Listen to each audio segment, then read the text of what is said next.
Σκέφτεσαι τούτη γη πως την ορίζεις, σαν να ήταν κάτι αψυχό νεκρό.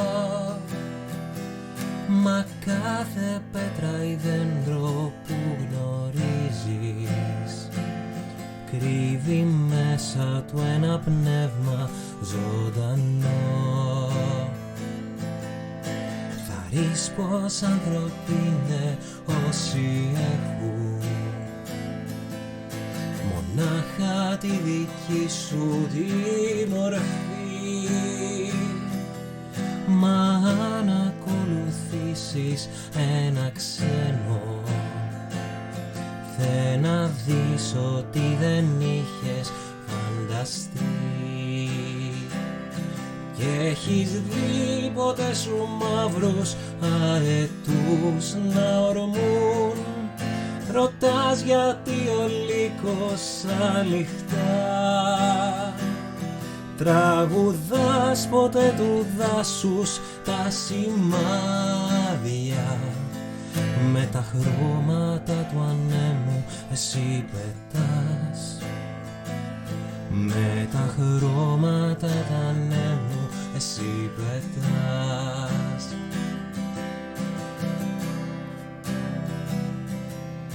Κρυφά του δάσους πάρε μονοπάτια, δοκίμασε γλυκούς καρπούς της γης. Βουτήξου μες στα πλούτια αυτής της φύσης, κι άλλο κέρδος μη ζητάς αλλού να βρεις. Αδέρφια μου η βροχή και το ποτάμι, παρέα μου τα αγρία πουλιά, και όλοι ενωμένοι προχωράμε σε ένα κύκλο στη ζωή την αγκαλιά. Και έχεις δει ποτέ σου μαύρους αετούς να ορμούν? Ρωτάς γιατί ο λύκος αληχτά. Τραγουδάς ποτέ του δάσους τα σημάδια, με τα χρώματα του ανέμου εσύ πετάς. Με τα χρώματα του ανέμου εσύ πετάς.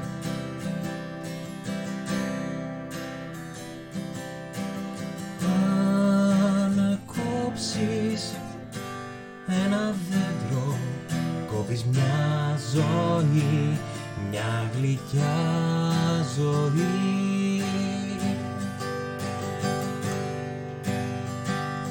Και ποτέ σου δεν θα ακούσεις αετούς να ορμούν, τι κι αν είμαστε ερυθρόδερμοι λευκοί. Μας χρειάζονται οι φωνές αυτού του δάσους και τα χρώματα του ανέμου στη ψυχή. Κι αν κρατάς όλη τη γη, θα είναι χώμα επειδή